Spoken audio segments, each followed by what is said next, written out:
성도 여러분 안녕하십니까? 오늘은 사도행적 제39장 가이사랴에서의 재판이라는 제목으로 이어서 공부 겸 은혜를 받아보도록 하겠습니다. 본장은 사도행전 24장에 의거하는 내용입니다. 지난 시간을 조금 되돌이켜보면 예루살렘에 갔던 바울과 그 일행들이 군중들에 의해서 이렇게 체포당하고 매질을 당하는 가운데에서 루시아에 의해서 그들이 구금당하고 또 그들로 인해서 회당에서 공격을 받는 그런 과정에 이러한 사정을 해결하기 위해서 루시아가 가이사랴에 있는 총독 벨릭스에게 바울을 넘기는 장면을 봅니다. 이제 바울이 가이사랴에 도착한 지 닷새가 지났습니다. 유대인들에 의해서 변호사로 고용된 사람이 있는데 변사 더둘로라고 합니다. 이제 변호사이기도 하지만은 청중을 선동하는 사람이죠. 유대인들과 이 변사 더둘로가 함께 예루살렘으로부터 왔습니다. 그리고 바울에 대한 이 심리전 송사가 아주 신속하게 총독에 의해서 열리게 되었습니다. 이제 바울은 회중 앞으로 인도되었고 더둘로가 바울을 송사하기 시작을 합니다. 바울을 향한 송사를 우리가 배우기 이전에 그 송사를 총괄하는 벨릭스에 대해서 우리가 조금 알 필요가 있습니다. 이 벨릭스에 대해서는 사도행적에서 이렇게 표현을 하고 있습니다. 벨릭스의 성품은 천하고 경멸할 만하였다라고 되어 있고요. 타키투스라는 사람이 쓴 역사책에 보면 이렇게 기록이 되어 있고, 이것도 역시 화인 여사가 인용한 구절인데요. 각종 세욕과 잔인한 행위를 행함에 있어서 노예의 기질을 가지고 왕권을 행사했다라고 기록을 하고 있습니다. 벨릭스에 대한 인품에 대한 표현으로는 이 두 문장으로 다 표현이 된다고 할 수 있습니다. 그런데 여기에 있는 것처럼 벨릭스는 원래 출신이 노예 출신입니다. 노예 출신으로서 이만큼의 입지전적인 인물을 쌓기도 했지만은 그러한 과정에서 이 사람이 가지고 있는 품성은 굉장히 탐욕스럽고 기회주의적이고, 그리고 출세하기 위해서 다른 사람을 짓밟고 죽이는 일에 아주 능한 사람이 누구냐 하면 벨릭스라는 아주 잔인한 인물이었습니다. 이러한 품성은 바울에게는 별로 좋지 않은 것이라고 볼 수가 있어요. 근데 이러한 사정을 간파한 변사 더둘로가 벨릭스만큼이나 더 교활한 방법으로 벨릭스를 향한 아첨으로 환심을 사고 진실이 아닌 말로 송사했습니다. 이 천하고 경멸한 품성을 가진 사람의 특성이 뭐냐면 누군가 자기를 이렇게 막 높여줄 때 그것에 취하는 버릇이 있죠. 변사 더둘로는 바로 그러한 면을 이용했다는 것입니다. 그리고 더둘로가 바울을 향하여 말한 송사의 긴 내용을 그가 한마디로 표현한 구절이 있는데 이겁니다. 우리가 보니 이 사람은 연병이라, 전염병이라 천하에 퍼진 유대인을 다 소욕해 하는 자요 나사렛 이단의 괴수다. 많은 송사의 내용들이 있지만은 딱 한 문장으로 표현한다면 더둘로가 잘 표현한 내용이 이것입니다. 뿐만 아니라 천부장 루시아가 자기들이 바울을 잘 징치하고 있는데 월권을 내서 유대인들의 종교의 법으로 그를 재판하는 것을 부당하게 탈취했다라고 루시아 역시도 송사를 합니다. 그래서 다시 바울을 자신들이 있는 예루살렘으로 어떻게든지 데리고 가서 바울을 해하려고 하는 목적이 바로 이 더둘로의 목적이었던 것입니다. 그래서 이때의 분위기를 보면 이렇게 볼 수가 있습니다. 그는 총독을 꾀어 바울을 유대인의 법정에 넘겨주도록 하려는 계획으로 이렇게 진술하였다.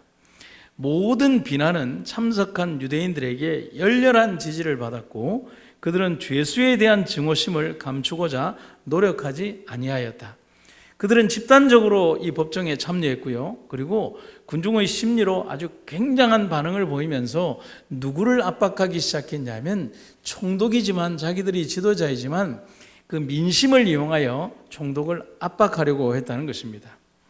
그래서 우리가 여기에서 뭘 기억을 해야 되느냐면 악은 언제나 진실이 아닌 방법으로 공격을 하고 악을 선동하고 주장한다는 것입니다.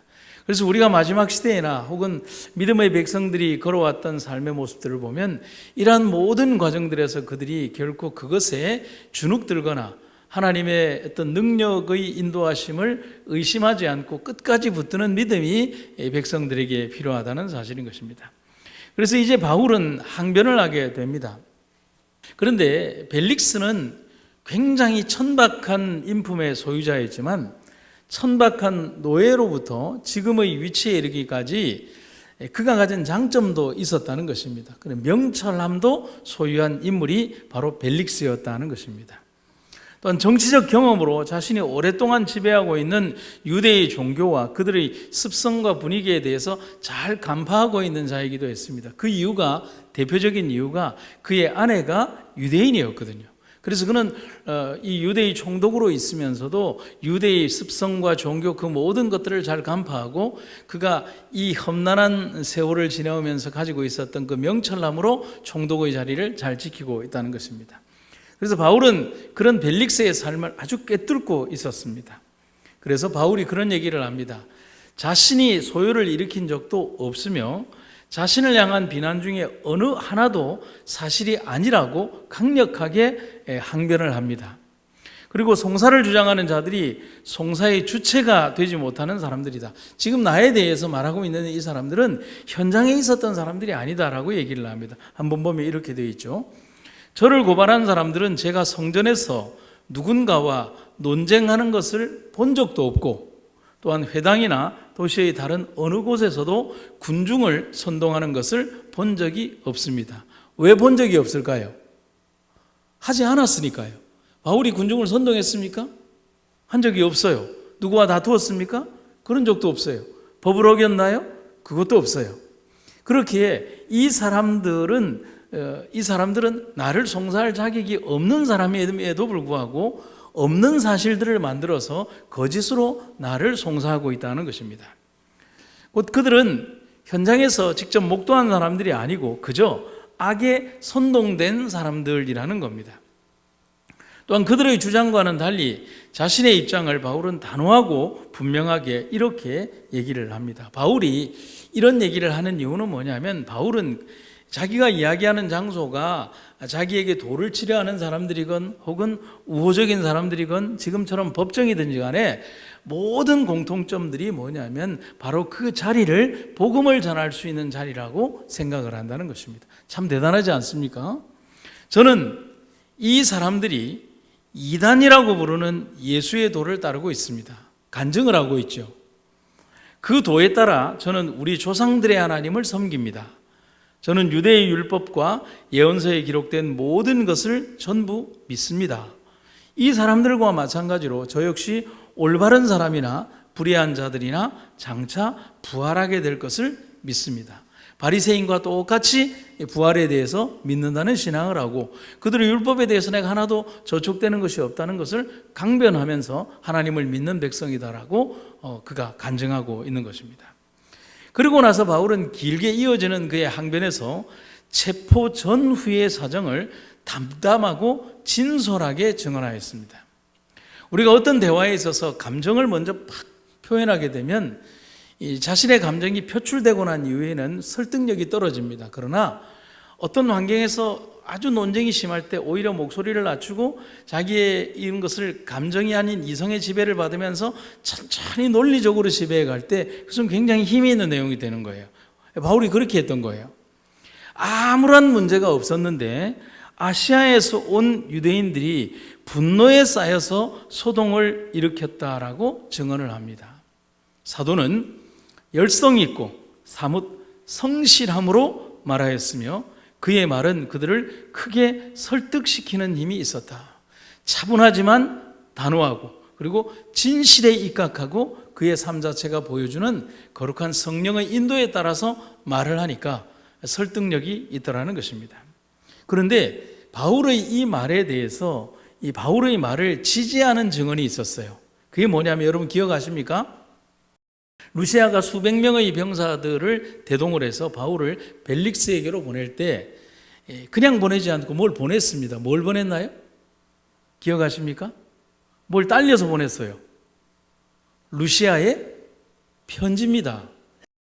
전후의 사정들을 기록한 루시아의 편지인데 그 편지에 대해서 사도행전은 이렇게 얘기를 하고 바울의 말을 지지하고 있습니다.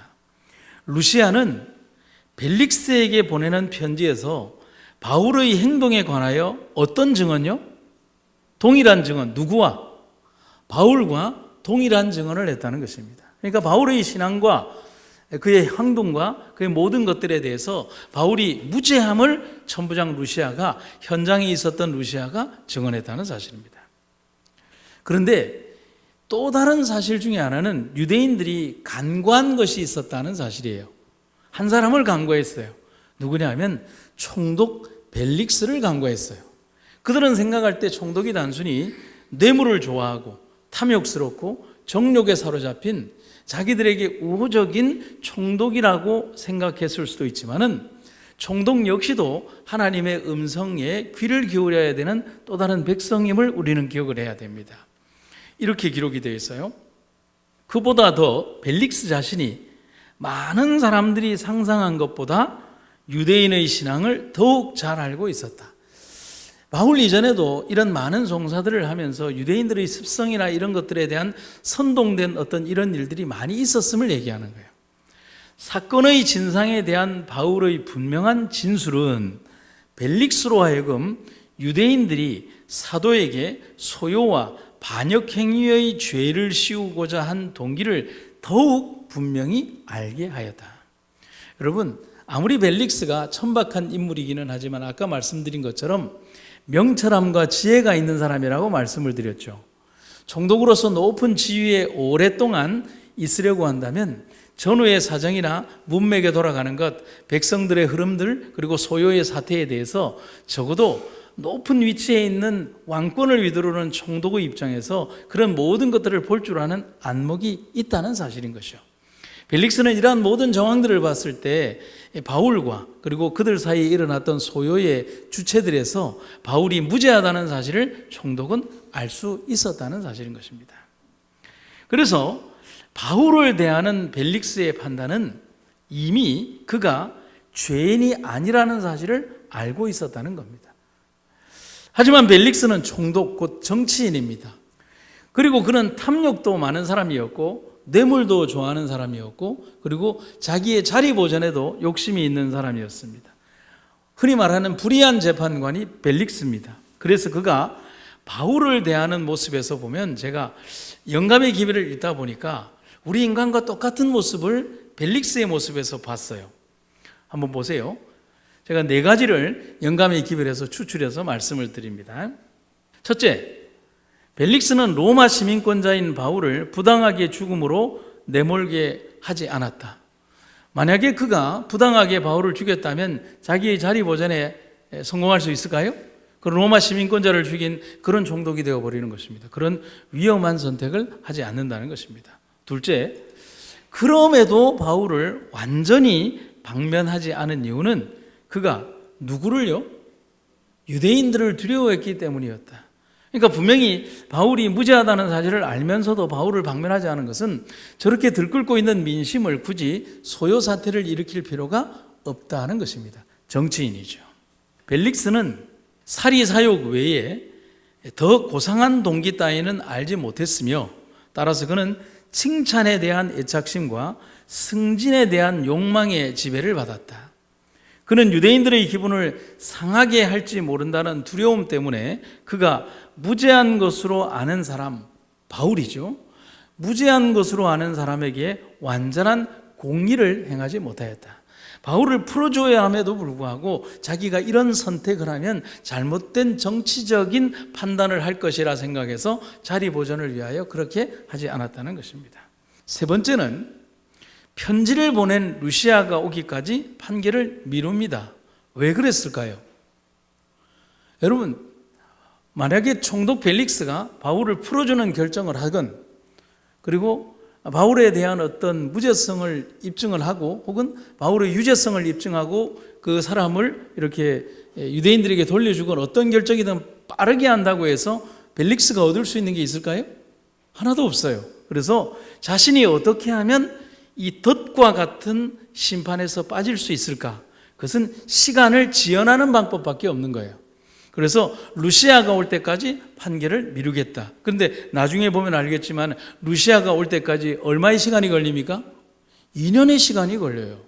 그러니까 그만큼 판결을 미루면서 이 벨릭스는 자신의 어떤 정치적인 어떤 이 줄다리기를 하면서 아주 자리 보존을 잘해 나갔다는 사실입니다. 그런데 네 번째는 그러나 그는 바울이 죄인이 아닌 것은 알았다는 것입니다. 그래서 이런 행동과 나름의 선행을 또 바울을 위하여 베푸는 장면을 봅니다. 천부장 루시아가 내려오거든 너희 이를 처결하리라 하고 백부장을 명하여 바울을 지키되 무엇을 주며? 누구에게요? 바울에게 자유를 주며 친구 중 아무나 수종하는 것을 금치 말라 하니라. 여러분, 그러면 이 지금 바울이 구금 상태이기는 하지만은 죄인으로 취급하고 있는 거예요? 아니에요. 명목상 죄인일 뿐 그를 자유한 상태로 놔두고 있는 것을 보게 되는 것입니다. 우리는 여기에서 벨릭스와 바울의 이야기가 사도행전 20장에 이렇게 길게 기록된 이유를 저는 연구를 하면서 깨닫게 되었어요. 벨릭스를 향한 하나님의 구원의 시간이었다는 사실입니다.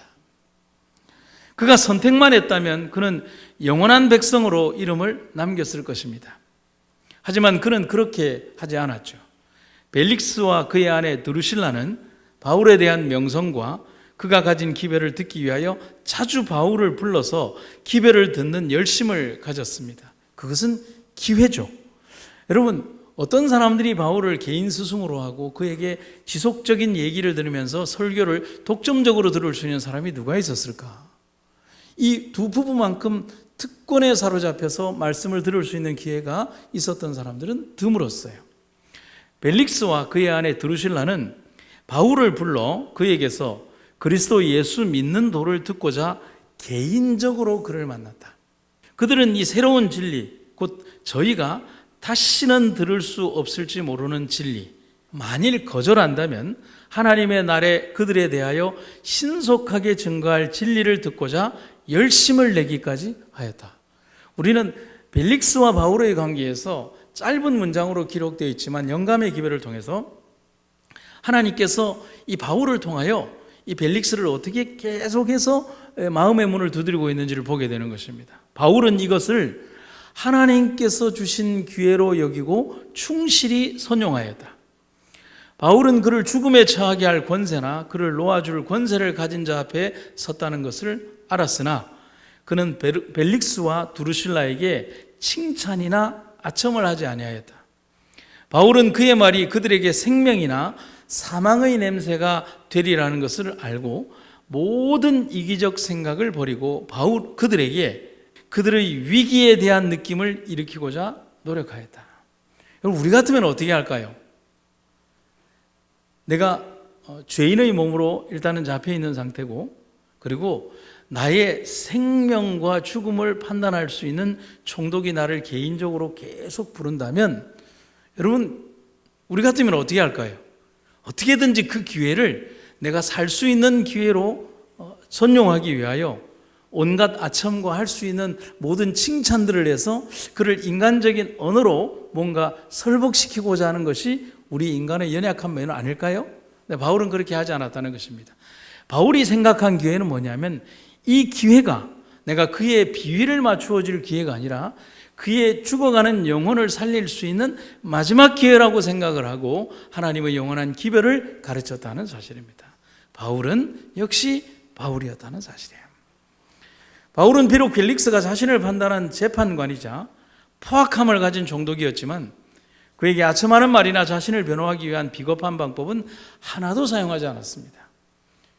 그래서 제가 이 설교 노트에 뭐라고 되어 있냐면 이렇게 기록을 했어요. 한번 따라해 보시겠습니까? 바울은 모든 순간을 복음 전파에 사용했다. 아멘입니까?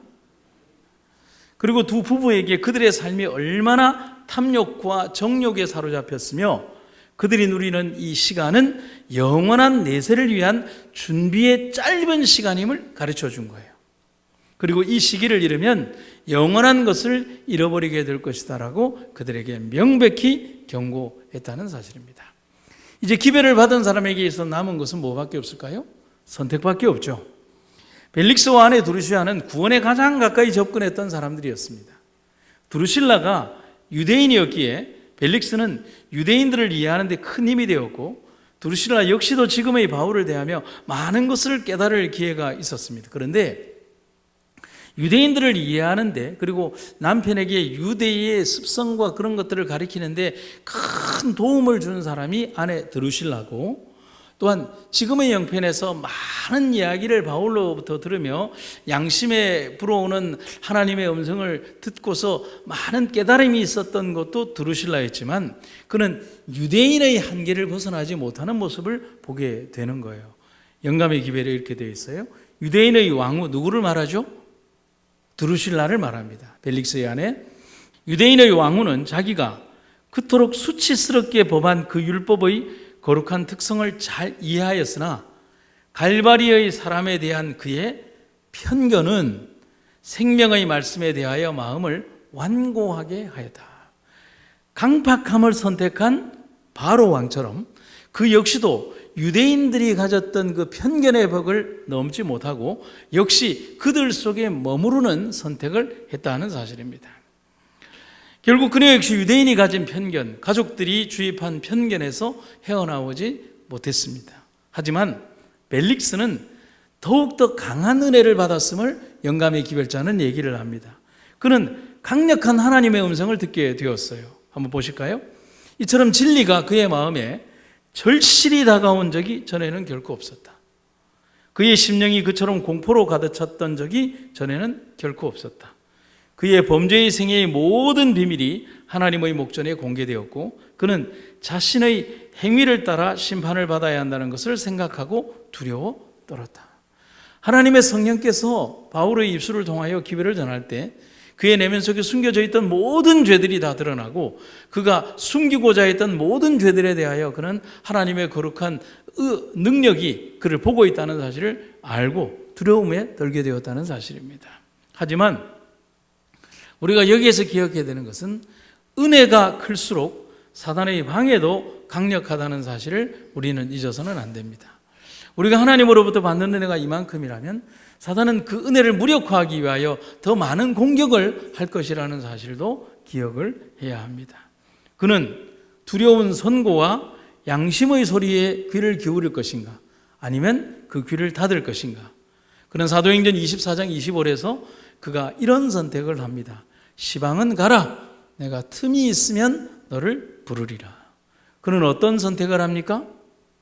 잘못된 선택을 하는 것입니다. 하나님의 음성에 귀 기울이는 선택이 아닌 탐욕과 예전의 삶을 선택을 하고 시간을 허비하게 되는 것입니다. 2년 동안이나 신문이 실시되지 않은 채 바울은 죄수로 남아있게 됩니다.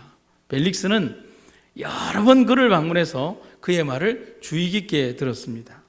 그런데 어느 기간까지는 그랬습니다. 하지만 은혜의 시간이 지나고 그는 다른 것을 갈망하게 됩니다. 그가 2년의 긴 시간 동안 바울을 여러 번 만나면서 그는 바울과의 면담과 대화를 통해서 많은 은혜를 받았지만, 여러분 이런 거 있잖아요.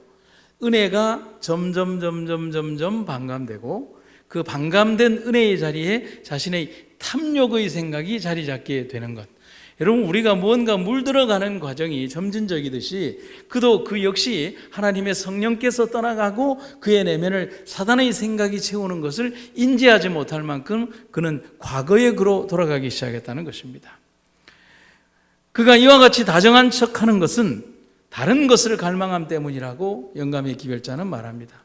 그는 바울에게 결국은 거액의 돈을 지불하면 네가 자유할 수 있다는 것을 암시하면서 바울에게 돈을 요구하게 됩니다. 지금 그가 바울에게 돈을 요구하는 것이 얼마나 어리석은 선택일까요? 그는 시간을 허비하고 영혼을 잃어버리는 선택을 합니다. 그런데 여러분, 벨릭스가 어떻게 되었을까요? 노예로부터 시작해서 총독의 지위까지 오른 벨릭스. 이 벨릭스에 대해서 역사는 정확하게 그의 종말을 기록을 하고 있고, 영감의 기별자도 사도행적을 통해서 벨릭스의 종말을 이렇게 기록을 합니다. 벨릭스는 마침내 유대인에게 범한 큰 죄악 때문에 로마로 소환되었다. 이 소환에 응하여 가이사랴를 떠나기 전에 그는 바울을 옥에 남겨둠으로 유대인의 마음을 얻고자 생각하였다. 소환되어 가는 와중에도 벨릭스는 자기가 돌아올 수 있을 것이라고 생각한 거예요. 그리고 돌아와서 유대인들의 마음을 환심을 사기 위하여 바울이라고 하는 하나의 보험 장치를 남겨두고 그는 떠난 거예요. 내가 너희들에게 호의를 베풀겠다 하는 것입니다. 그러나 벨릭스가 유대인들의 신임을 다시 얻으려는 그 시도는 성공하지 못하였다. 벨릭스는 총애를 잃어 직분을 박탈당하였고 포르기오 베스토가 가이사랴 본령과 더불어 그를 계승하도록 임명되었다. 그는 아주 비참한 종말을 맞이했고 그의 누리던 모든 영화를 잃어버리게 되었다는 사실입니다. 가이사랴에서의 인연의 투옥은 바울을 위한 것이 아니라 벨릭스를 위한 기회의 시간이었다는 사실을 우리는 알게 됩니다. 하지만 벨릭스는 시간을 허비했습니다. 성도 여러분, 하나님은 모든 사람에게 구원을 위한 선택과 시간을 주신다는 사실을 잊지 마시기를 간절히 바랍니다. 우리에게도 우리의 인생을 구원하기 위하여 참 많은 시간들이 투자가 되었고 또 소비되었습니다. 거룩한 소비라고 할 수 있죠. 그러한 하나님의 거룩한 소비가 오늘 우리들을 이 자리에 있게 만들었다는 사실, 오늘 우리들의 삶을 통해서 또 다른 누군가를 위하여 그 거룩한 시간을 소비하라고 하나님께서 말씀하십니다. 마지막 한 구절을 읽도록 하겠습니다. 바울이 의와 절제와 장차 오는 심판에 관하여 그와 함께 논의하였을 때 한 줄기 하늘의 빛이 벨릭스에게 비치도록 허락되었다. 그것은 그의 죄악을 깨닫고 죄를 버릴 수 있게 하늘이 보낸 기회였다. 오늘 읽었던 글 가운데 가장 안타까운 문장이 바로 이 문장이었습니다. 그러나 벨릭스는 하늘의 사자에게 시방은 가라, 내가 틈이 있으면 너를 부르리라고 말하였다. 그는 그에게 제공된 최후의 은혜를 멸시하였다. 그는 하나님께로부터 오는 다른 부르심을 결코 받을 수 없을 것이었다. 결국 우리는 오늘 39장에서 가이사랴에서의 재판이 바울을 향한 재판이라기보다는 바로 바울을 재판하려고 했던 벨릭스를 향한 하나님의 거룩한 재판이라는 사실을 부연적으로 보게 되는 것입니다. 세상은 우리를 재판할 수 없습니다. 왜냐하면 우리의 생명과 우리의 삶은 하나님 안에 감추어 있기 때문에 그렇다는 사실입니다. 바울은 그걸 알았기에 어떤 법정, 어느 장소, 어떤 환경에 처한다 할지라도 두렵지 않았다는 사실이죠. 오히려 바울을 대했던 수없이 많은 사람들이 하나님의 영원한 법정에서 죄인으로 치부된다는 사실입니다. 오늘 우리가 우리를 향한 복음의 기회를 통하여 세상에 복음을 전할 때 많은 사람들이 그 복음을 듣고 하나님 앞으로 올 사람과 여전히 우리의 기별에 귀를 닫고 자기의 삶으로 돌아갈 사람들이 있을 것입니다. 우리는 그들이 어떤 선택을 할지 모르죠. 하지만 하나님께서 귀한 은혜 가운데 그들을 부르신다는 사실을 기억을 하고 우리 역시도 바울처럼 마지막 사명에 충실한 종들로 살아가는 여러분과 제가 되기를 주님의 이름으로 축원합니다. 말씀을 마치겠습니다. 살아계신 아버지 하나님, 주의 놀라우신 은혜와 또 우리를 부르신 하나님 사랑을 인하여 감사드립니다. 오늘 우리의 생애를 이끌어 주시는 하나님의 귀하고 아름다운 은혜가 오늘 우리를 이끌어 주시기를 간절히 원하오니 주의 은혜와 사랑 가운데 거하는 우리들이 되게 하여 주시옵소서. 여전하신 사랑과 하나님의 돌보심을 잊지 않고 하늘의 영원한 기별에 따라 살아가는 우리들이 되게 하여 주시옵소서. 오늘도 우리를 이끌어 주신 하나님 은혜 감사드리며 예수님 이름으로 기도드립니다.